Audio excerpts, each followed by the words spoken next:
Hello friends, welcome back to கதம்ப சமையல். இன்றைக்கி நம்ம சமையலில் குடமிளகா வச்சு இட்லி தோசைக்கு தொட்டுக்கிற மாதிரி ஒரு சூப்பரான சட்னி ரெசிபி பார்க்க போகிறோம். வாங்க வீடியோக்குள்ளே போயிடலாம்.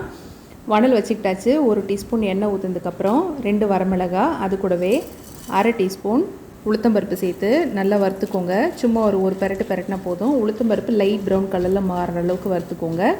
இப்போ இது கூடவே 3 பெரிய வெங்காயம் இந்த மாதிரி ஒன்றும் பாதியமாக நறுக்கி வச்சுருக்கோம். அதையும் நம்ம சேர்த்து வதக்கிக்கலாம். வெங்காயமும் சும்மா 2 பெரட்டிட்டு நம்ம குடமிளகா இதோட சேர்த்துக்கலாம். ஏன்னா 2 ஈவனாக வெந்து வரணும். குடமிளகா சேர்த்து இப்போ நல்லா வதக்க ஆரம்பிச்சிக்கலாம். இந்த குடமிளகா வெங்காயம் இது ரெண்டுமே ஒரு அரை வேக்காடு ஆகிற அளவுக்கு நல்லா வதக்கிக்கோங்க. இப்போ நல்லா வதங்கி வந்துடுச்சு. இதோட நம்ம ஏற்கனவே ஒரு 2 தக்காளி கட் பண்ணி வச்சுருக்கோம். அதையும் இதோட சேர்த்துக்கலாம். சேர்த்து இதையும் நல்லா வதக்கிக்கோங்க. இது வதங்கிறதுக்காக கொஞ்சம் உப்பு சேர்த்துக்கலாம். உப்பு சேர்த்து வதக்கிக்கோங்க. இப்போ இது எல்லா ஐட்டமும் சேர்ந்து நல்லா ஃபுல்லாக வதங்கி வரணுங்க. இப்போ நல்லா வதங்கி வந்தாச்சு. இதோட ஒரு 2 கொத்து கொத்தமல்லி சேர்த்து, கொத்தமல்லி சும்மா சுருண்டு வர அளவுக்கு மட்டும் ஒரு 2 பெரட்டிக்கோங்க.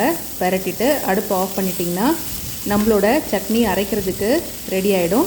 அவ்வளோதான். இப்போ அடுப்பு ஆஃப் பண்ணியாச்சு. இது நல்லா ஆற வச்சுட்டு ஒரு மிக்ஸி ஜாரில் போட்டு நல்லா நைஸாக அரைச்சி எடுத்துக்கலாம்.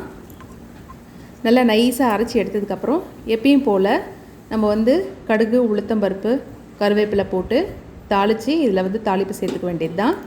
சேர்த்துக்கிட்டோன்னா நம்மளோட சூப்பரான குடமிளகாய் சட்னி கொஞ்ச நேரத்தில் ரெடி பண்ணியாச்சு. இது இட்லி தோசையோட செம்ம காம்பினேஷனாக இருக்கும்.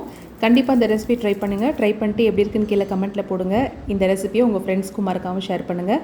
நம்ம சேனலுக்கும் மறக்காமல் சப்ஸ்கிரைப் பண்ணுங்கள். இன்னொரு நல்ல ரெசிபியில் பார்க்கலாம். தேங்க்யூ.